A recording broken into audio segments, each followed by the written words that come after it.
गौठान समूह या महिला समूह बनने की प्रक्रिया बहुत ही आसान है, बहुत ही सरल है। कोई बहुत इसमें कागजी कार्रवाई किसी प्रकार की भी ज़्यादा नहीं है। एक सामान्य प्रक्रिया है। गौठान में या गौठान से संबंधित किसी भी महिला समूह बनाने के लिए कोई किसी भी प्रकार के बहुत ज़्यादा नियम और शर्तें नहीं है। 10 महिलाएं रहती है सामान्यतः, जिसमें वे अपना सामान्य जो कागजात रहते हैं, जैसे आधार कार्ड हो गया, बैंक खाता हो गया महिला समूह का, ये सब हो गया। वो पंचायत के जो हमारे यहाँ सचिव हैं, ग्राम पंचायत के सचिव हैं, रोजगार सहायक हैं, या पंचायत विभाग से संबंधित NRLM की महिलाएं हैं, वो आती हैं समूह बनाने के लिए। जो अगर कोई समूह इंटरेस्टेड है वो भी बन सकता है। और हमारे यहाँ कृषि विभाग से आत्मा योजना अंतर्गत भी समूह का निर्माण किया जाता है। इस प्रकार से समूह बनाने की प्रक्रिया बहुत ही आसान है, उसको ज़्यादा टफ या डिफ़िकल्ट नहीं रखा गया है। कोई भी महिला अपने स्वयं से भी कोई रोजगार या कुछ कार्य करना चाहती हैं तो वे समूह बना सकते हैं और कुछ भी कार्य किया जा सकता है। और सरकार की तरफ से समूहों को बहुत सारी योजनाओं का लाभ भी दिया जा रहा है।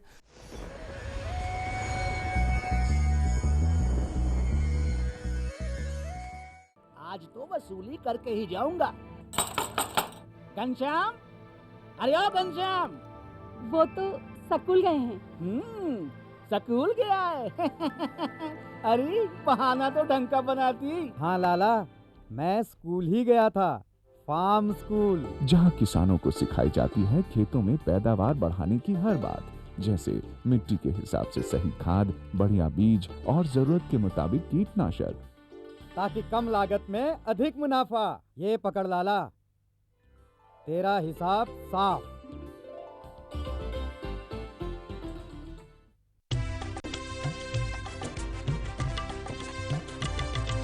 सहकारिता के बल पर विकास के लिए उठे कदम, जन सहकार की ताकत लेकर आगे बढ़ते जाएं हम। जन जन ने इस क्रांति में है विश्वास जगाया, हम सब ने मिलकर विकास का परचम है फहराया।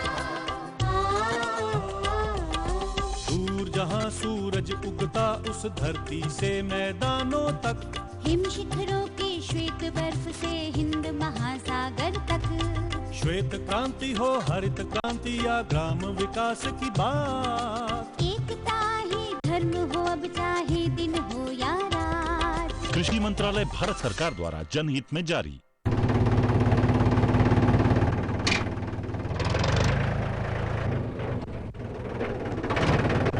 अरे हरकू वाह, बीज, कीटनाशक और आज खाद भी। अरे इतना खर्चा कहाँ से? अरे खर्च की चिंता किसे है, मेरे पास है ये किसान क्रेडिट कार्ड। कार्ड? अरे बैंकों द्वारा जारी इस कार्ड से किसान उसकी सीमा तक की रकम कभी भी बैंक से निकलवा सकता है और खेती बाड़ी की सामग्री कभी भी खरीद सकता है। तो हरकू भैया एक कार्ड मेरे लिए भी। किसान क्रेडिट कार्ड के लिए नजदीकी बैंक से संपर्क करें और पाएं ढेर सारे लाभ।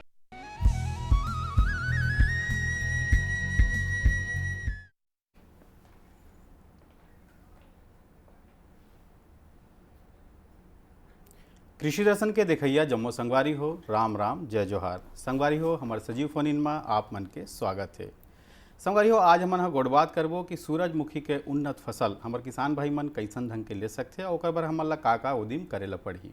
और एक बात एक संगे संग एक खास बात मैं बता दूँ संगवारी हो, जेन खेत में हमन ज़्यादा धान के फसल नहीं ले सकन वहाँ भी हमन सूरजमुखी के फसल के सफलतापूर्वक खेती ला कर सकत हन। तो संगवारी हो आज जानबो कि कैसन ढंग के हम सूरजमुखी के फसल के सुघर खेती ला करन, और ये विषय में आप मन हमर जेन विशेषज्ञ महोदय है ओकर से सीधा टोल फ्री नंबर के माध्यम ले बात कर सकत हो। हमर टोल फ्री नंबर तो आप मन ला पता ही संगवारी हो, हमर टोल फ्री नंबर है 1800-233-9418। संगवारी हो ये विषय में ढेरकन चर्चा करे बर गोड़ बात करे बर आज हमर संग महाबय श्री पंचराम मिर्जा जी, सहायक प्रबंधक DKS महाविद्यालय कृषि अनुसंधान केंद्र भाटापारा छत्तीसगढ़ ले। हमार कार्यक्रम में आपके बहुत बहुत स्वागत है। और जैसे हमारे संगवारी भाई मन के फोन आवे ओकर ले पहले हम जानना चाहबो कि सूरजमुखी के जन फसल है ये हमारे किसान भाई मन कैसन ढंग के फायदादायक है। सर सूरजमुखी जो है भारत में गैर परंपरागत फसल है। एकर जो इतिहास है बहुत प्राचीन नहीं है। 1969 में सर सूरजमुखी को भारत में लाया गया था। पहले तो इसे सजावटी पौधे के रूप में लाया गया, लेकिन अभी वर्तमान में ये तीसरा प्रमुख तिलहन फसल है सर जी। सोयाबीन और मूंगफली के बाद। अच्छा। सोयाबीन में उच्च क्वालिटी का प्रोटीन होता है, इसमें 45 से 50% तेल होता है, जिसमें अनसेचुरेटेड फैटी एसिड मतलब असंतृप्त वसी अम्ल लिनोलिक और ओलिक एसिड की मात्रा लगभग 90% होती है, जो दूसरे तेलों से बहुत ज़्यादा है। ये जो फैटी एसिड जो है हमारे जो ब्लड कोलेस्ट्रॉल है उसको कंट्रोल करता है सर। तो इसीलिए जो उच्च रक्तचाप के जो मरीज हैं उनके लिए बहुत ही अच्छा तेल है। साथ में इसमें विटामिन ए, डी, ई पाया जाता है और इसमें बहुत प्रकार के सूक्ष्म पोषक तत्व पाए जाते हैं जो कैंसर से लड़ने में सहायता करते हैं। सूर्यमुखी का फसल बहुत लंबा अवधि का नहीं है सर, इसकी जो मैच्योरिटी है 75 से 110 दिन में हो जाती है, इसलिए इसे तीनों ऋतु में लगा सकते हैं। एक बहुत ही नोटिस करने वाली बात है सर। एक बात बताओ जी सर कि जैसन हमारे छत्तीसगढ़ के जन जलवायु है जी सर, का सूरजमुखी पर यह परिपक्व है, जलवायु है, सक्षम है सूरजमुखी के फसल पर? जी सर, छत्तीसगढ़ में 3 प्रकार के जलवायु है। एक तो छत्तीसगढ़ के मैदान जेमा रायगढ़, बलौदाबाजार, भाटापारा जिला, रायपुर, बालोद ये सब जिला आते। दूसरा है छत्तीसगढ़ का उत्तर पूर्वी जो भाग है, सूरजपुर, अंबिकापुर, बलरामपुर, जसपुर, ये वाला जो हिस्सा है वो आता है। तीसरा जो है बस्तर प्लेट्यू, बस्तर का पठार। अच्छा। तो यहाँ सर सूरजमुखी को प्रमुखतः रबी या जायद के रूप में लिया जाता है। खरीफ में जो फूल का आकार है छोटा होता है, कीट और बीमारी का प्रकोप ज़्यादा होता है, जिसकी वजह से खरीफ में सूरजमुखी कम लगाई जाती है। यहाँ की जलवायु और तापमान जो है सूरजमुखी लगाने के लिए काफ़ी उपयुक्त है। उपयुक्त है, बहुत सुघर बात बता हो आप। अब हम जानना चाहबो कि जिसे हमारे किसान भाई मन है सूरजमुखी के फसल लेना चाहते हैं जी सर, वो मतलब कौन कौन से बात के ध्यान रखे पड़ी का मिट्टी? डॉक्टर साहब एक फ़ोन आवत हवे। जी सर। हेलो हेलो हेलो किसान भाई, हेलो हेलो, लगता है कुछ तकनीकी समस्या हो ही। जी सर। तो मैं ये जानना चाहते हूँ कि कैसन ढंग के हमारा जो किसान भाई है वो ओकर बर तैयारी ला करे, अपन खेत के तैयारी ला करे बर मन ला का उद्यम करे ला पड़ही? सर सूरजमुखी जो है वो 3 माने बहुत सारे मृदा में उपयुक्त है। इसको हम दोमट मिट्टी, रेतीली दोमट मिट्टी, कछारी मिट्टी, कन्हारी मिट्टी में लगा सकते हैं, लेकिन विशेष ध्यान रखना है कि मृदा उर्वर होना चाहिए। दूसरा, इसमें जल भराव की समस्या ना हो, और तीसरा पीएच मान जो है मृदा का उदासीन हो, तो हमें उत्पादन ज़्यादा मिलेगा सर। हाँ, भूमि की तैयारी के लिए जो हल्की मिट्टी है, रेतीली मिट्टी, उसमें 2 बार कल्टीवेटर या हैरो चला के हम उचित खरपतवार रहित भुरभुरा मृदा पा सकते हैं। लेकिन मध्यम या जो भारी मिट्टी है उसमें हमें मिट्टी पलटने वाले हल से धान की फसल की कटाई के बाद या पहले जो फसल लगी हुई है उसकी कटाई के उपरांत हमें जुताई करनी चाहिए मिट्टी पलटने वाली हल से। उसके बाद 2 या 3 बार कल्टीवेटर या हैरो का इस्तेमाल करना है, फिर पाटा चलाकर खेत को समतल करना है। ध्यान ये रखना है सर, जैसे अगर हम रबी या जायद में लगा रहे हैं उस समय अगर सिंचाई नहीं हुई है तो हमें फसल की बुआई के पूर्व सिंचाई देना चाहिए, क्योंकि सूरजमुखी का जो बीज है वो बहुत ही कठोर होता है। अच्छा। ये बहुत आसानी से नमी ग्रहण नहीं कर पाते, तो इसलिए मृदा में उपयुक्त नमी की उपस्थिति अनिवार्य है। जी। अदरवाइज जो अंकुरण प्रतिशत है वो कम होगा, पौधों की संख्या कम होगी और उपज जो है कम मिलेगा। इसीलिए ये सुनिश्चित करना चाहिए कि बुआई के समय मृदा में पर्याप्त मात्रा में नमी है, जिससे कि अंकुरण प्रतिशत अच्छा प्राप्त हो। जी सर। तो किसान भाई मन है एला शुरुआत कब से करे? जमीन का तैयारी और बुआई की जो तैयारी है वो कर महीना का होना चाहिए? जी सर, सूरजमुखी जो है जैसे पहले बताया कि ये जो है तापमान और दूसरा प्रकाश अवधि के प्रति असंवेदनशील है। ये विशेष गुण है सर जो दूसरे पौधा में दूसरे पौधों में नहीं है। इसीलिए हम इस फसल की बुआई खरीफ में कर सकते हैं। उपयुक्त समय खरीफ में अगस्त के प्रथम सप्ताह से जुलाई के प्रथम सप्ताह से 15 अगस्त तक है खरीफ में। रबी में 15 अक्टूबर से 15 नवंबर तक उपयुक्त समय है। और जायद की फसल, ग्रीष्मकालीन फसल लेने के लिए इसकी बुआई हम 15 जनवरी से लेकर 15 फरवरी तक कर सकते हैं। कर सकते हैं। जी सर। जिससे मान ले अभी कोनो किसान भाई है पिछवा आ जाते, लेट हो जाते, ओकर पर कोई विशेष प्रकार के अपन सूरजमुखी के बीज आवत होही? सर बहुत सारी किस्में हैं जो कम अवधि में 70 से 75 दिन में परिपक्व हो जाते हैं। अच्छा। अगर मार्च में 15 मार्च तक बुआई कर सकते हैं सर। अच्छा। और उसकी कटाई जून में मानसून आने से पहले हम कर सकते हैं। कर सकते जी सर। तो ये जन अपन सूरजमुखी के फसल के विषय में हम गोट बात करत हैं। जी सर। ये में अगर हमारे किसान भाई मन एकड़ पीछे लगाना चाहे तो मतलब का बीज दर पढ़ी, कैसन ढंग के एकड़ पीछे बीज लगाए के आवश्यकता पड़ी? जी, जो सर संकर किस्म की बीज है वो उन्नतशील जो बीज है या जो खुली परागण वाली जो किस्में हैं उसकी तुलना में बीज की आवश्यकता कम होती है सर। और दूसरी चीज़ हम किस स्थिति में लगा रहे हैं, सिंचित अवस्था में कि असिंचित अवस्था में, वो भी बीज दर को प्रभावित करता है। असिंचित अवस्था में नमी की कमी होती है, बीज का जो अंकुरण प्रतिशत कम होता है, इसीलिए सिंचित दशा की तुलना में असिंचित खेती में हमें ज़्यादा बीज का प्रयोग करना पड़ता है।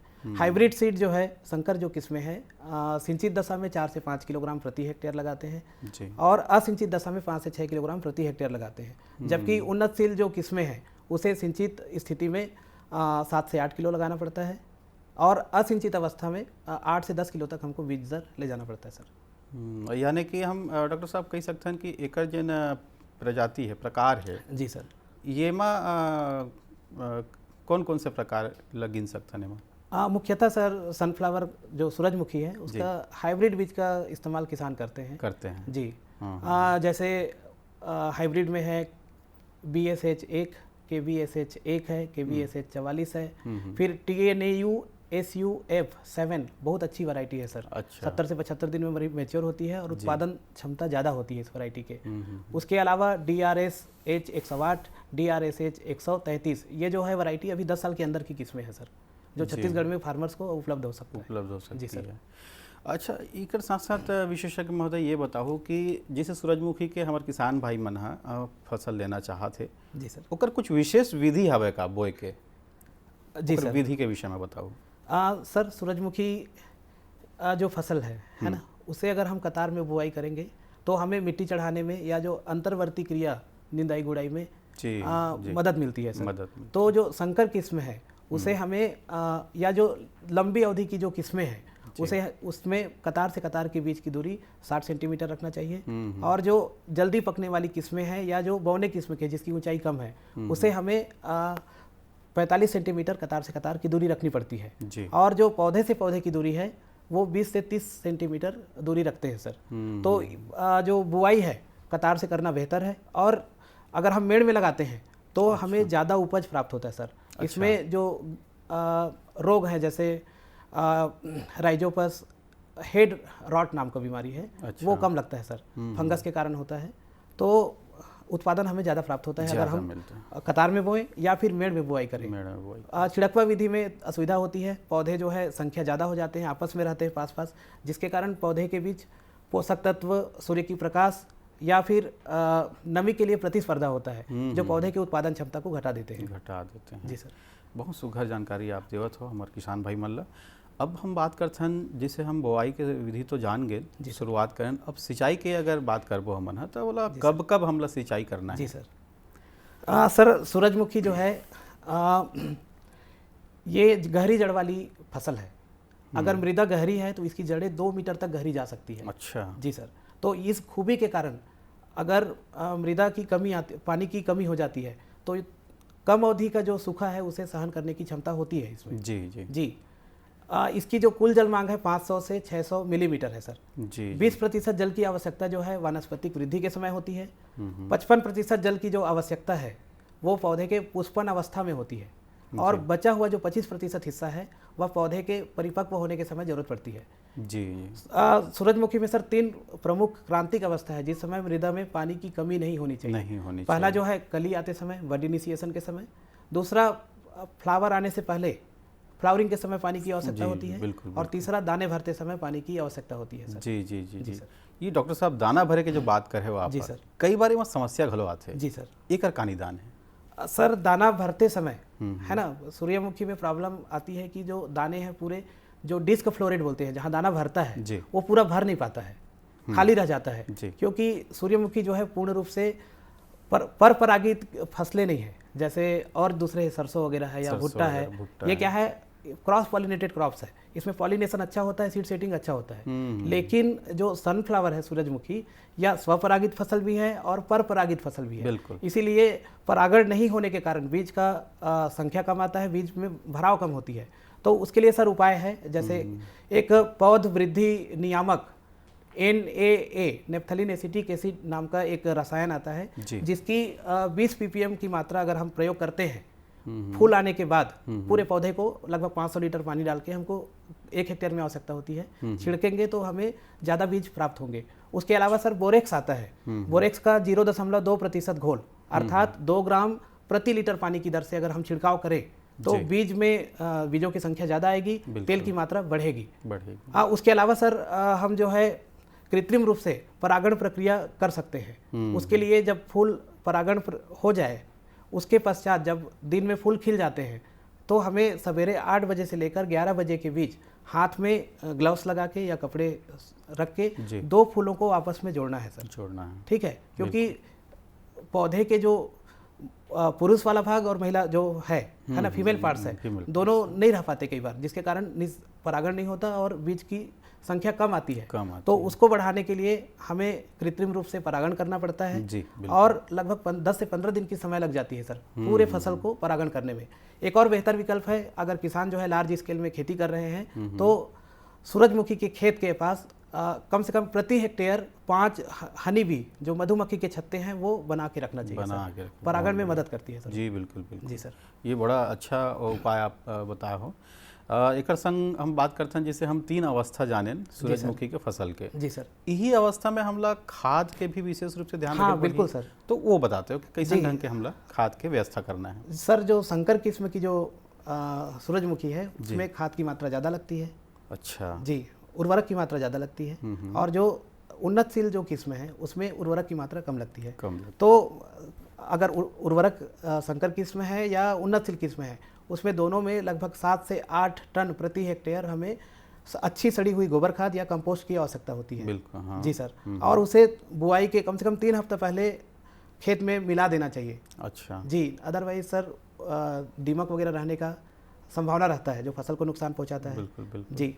नाइट्रोजन की आधी मात्रा, फास्फोरस की पूरी मात्रा व पोटास की पूरी मात्रा बुआई के समय खेत में अंतिम जुताई के समय डालना चाहिए सर। बिल्कुल बिल्कुल। नाइट्रोजन का जो बची हुई मात्रा है 50% जो हिस्सा बचा है उसे 2 भागों में बांटना है। प्रथम भाग जो है प्रथम सिंचाई के समय 30 दिन हम खेत में डालते हैं छिड़काव करके, और बचा हुआ जो 25% जो हिस्सा है सर उसे हम 55 से 60 दिन बाद जब फूल आती है उस समय हम सूरजमुखी में अप्लाई करते हैं। जी जी जी जी सर। ये जो सर साथ में सर एक विशेष चीज़ बताना चाहूँगा कि फास्फोरस की जो पूर्ति है उसे हमें DAP के बजाय सिंगल सुपर फास्फेट से करनी चाहिए सर, क्योंकि इसमें 12% सल्फर भी उपलब्ध रहता है, और सल्फर जो है तिलहन फसल के तेल की मात्रा या उपज बढ़ाने में मददगार है। मृदा परीक्षण के आधार पर हमें सॉइल टेस्ट करना चाहिए सर लगाने से पहले। अगर पता चलता है कि मृदा में सल्फर की मात्रा कम है, तब हमें 20 से 25 किलोग्राम प्रति हेक्टेयर बुआई के समय सल्फर डालना चाहिए। हम अमोनियम सल्फेट का इस्तेमाल कर सकते हैं या सिंगल सुपर फास्फेट का इस्तेमाल कर सकते हैं, या फिर 200 किलोग्राम जिप्सम प्रति हेक्टेयर की दर से डाल के हम सल्फर की आवश्यकता की पूर्ति कर सकते हैं। जी सर, बिल्कुल बिल्कुल, बहुत सुगर बात बताया हो। अगर बात करते हैं जे समय में हम 3 अवस्था के बात करत हन, वो समय में जैसे पुष्पन के अवस्था हो जाते। जी सर। कोनो भी पुष्प वाले जन फसल होते, जी सर, ये में कीट पतंगा के प्रकोप ज़्यादा लगते। जी सर। और कहीं ऐसा हमार सूरजमुखी में अगर आवत है, जी सर, ओकर का निदान है? सर सूरजमुखी में विशेष रूप से तोता व अन्य जो पक्षी प्रजाति है वो बहुत नुकसान पहुंचाते हैं सर। अच्छा जी, दाना भरते समय वो खा जाते हैं। तो उससे बचाने के लिए जब दाने भर रहे हैं उस समय सवेरे और शाम को आवाज़ निकाल के, है ना, थाली बजा के भगाना चाहिए। जी सर। ठीक। या फिर जो चमकीला जो टेप आता है सर, फीता, है ना, वो लगभग 1 हेक्टेयर में 625 मीटर फीते की आवश्यकता पड़ती है। अच्छा। वो रिफ्लेक्टिंग टाइप के रहते हैं सर, सूर्य का प्रकाश जो है परावर्तित होता है, तो जो तोते वगैरह है ना उससे डरते हैं, तो उसको पूरा खेत में फैला के बांध देना चाहिए। जी सर, बहुत बढ़िया उपाय है वो है। जी सर। अब हम बात करते हैं निदाई गुड़ाई के। जी सर। निदाई गुड़ाई के समय हम लोग कौन कौन से विशेष रूप से बात के ध्यान देने लगी?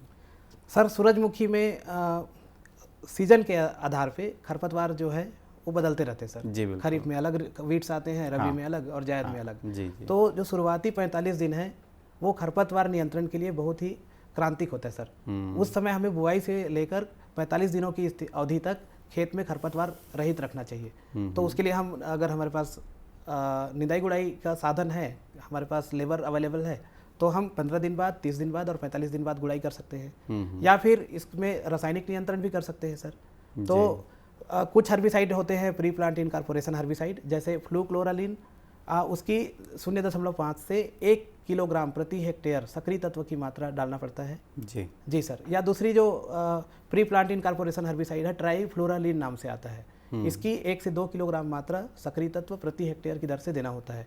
इसके अतिरिक्त कुछ प्री इमर्जेंस हर्बिसाइड है सर, पूर्व अंकुरण पूर्व शाकनाशी होते हैं, जिसको हमें बुआई के बाद 2 से 3 दिनों के भीतर डालना होता है। जैसे एलाक्लोर है सर, इसकी 1 से 2 किलोग्राम सक्रिय तत्व प्रति हेक्टेयर की दर से, या फिर पेंडीमेथिलीन 1 से 2 किलोग्राम पर हेक्टेयर।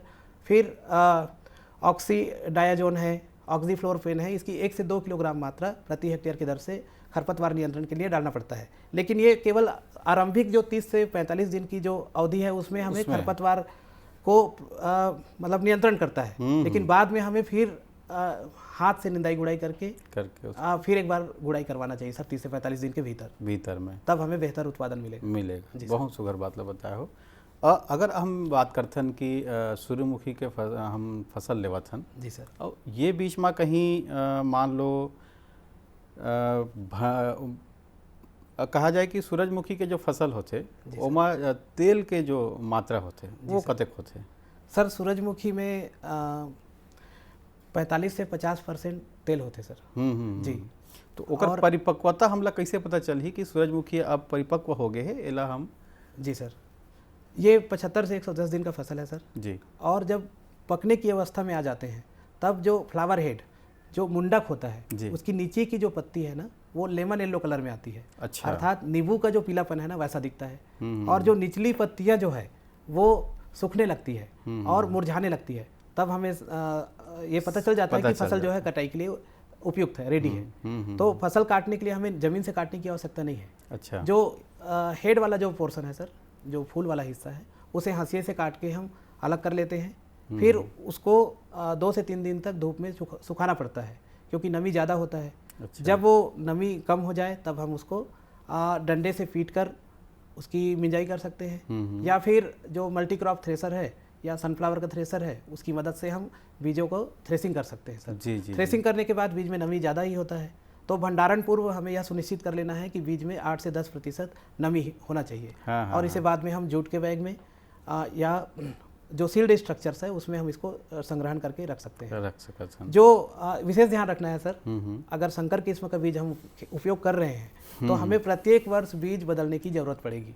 अच्छा। अगर हम उन्नतशील किस्म जैसे सूर्या है, मॉडर्न है, ज्वालामुखी, इन बीजों का इस्तेमाल कर रहे हैं तो हमें 3 साल के बाद बीज को बदलने की आवश्यकता पड़ती है, क्योंकि जो ओज है वो जो है समय के साथ कम होते जाता है और उसमें दूसरे खरपतवार के बीज या फिर दूसरे पौधे के बीज मिल जाते हैं, तो जो बीज है बहुत शुद्ध नहीं रहता सर। जी सर। तो ये जिसे हम अलग अलग समय में सूरजमुखी के जन फसल है वो ले सकते हैं, जैसे आप बताए हो। जी सर। एक समय में फूल छोटे होते हैं और एक समय में बड़े होते जी हैं। सर। इकर पीछे का अंतर का रीज़न होई, का कारण होई? सर खरीफ ऋतु में जो फूल के आकार है ना वो छोटा रहता है। ठीक है, उस समय वातावरण में आर्द्रता की मात्रा ज़्यादा होती है। जी। और बारिश जो है कुछ अंतराल पे, नियमित अंतराल पे गिरते रहता है। जी। है ना, उस समय ह्यूमिडिटी ज़्यादा होने की वजह से और तापमान अनुकूल होने की वजह से कीट और बीमारी का प्रकोप ज़्यादा होता है। जी सर। तो जिसकी वजह से उपज भी कम आता है सर। कम आता है। किसान जो है उत्तर भारत इसका प्रमुख क्षेत्रफल है, या जो साउथ इंडिया है, कर्नाटक जो है सर, वहाँ पर सर्वाधिक उत्पादन और क्षेत्रफल है। हालांकि तेलंगाना में इसका जो उपज है वो सर्वाधिक है सर। जी। विशेषज्ञ महोदय, बहुत सुघर जानकारी आप हमारे संगवारी भाई मन ला दे हो, एक बार आप ला बहुत बहुत धन्यवाद। संगवारी हो, आप मन भी देखे हो, सुने हो कि कैसन ढंग के आप मन हा सूरजमुखी के सुघर उन्नत खेती ला कर सकत हो, तो आप मन जरूर करहु। अब जाए के बेरा हो गए है, हमला धो विदा। राम राम, जय जोहार।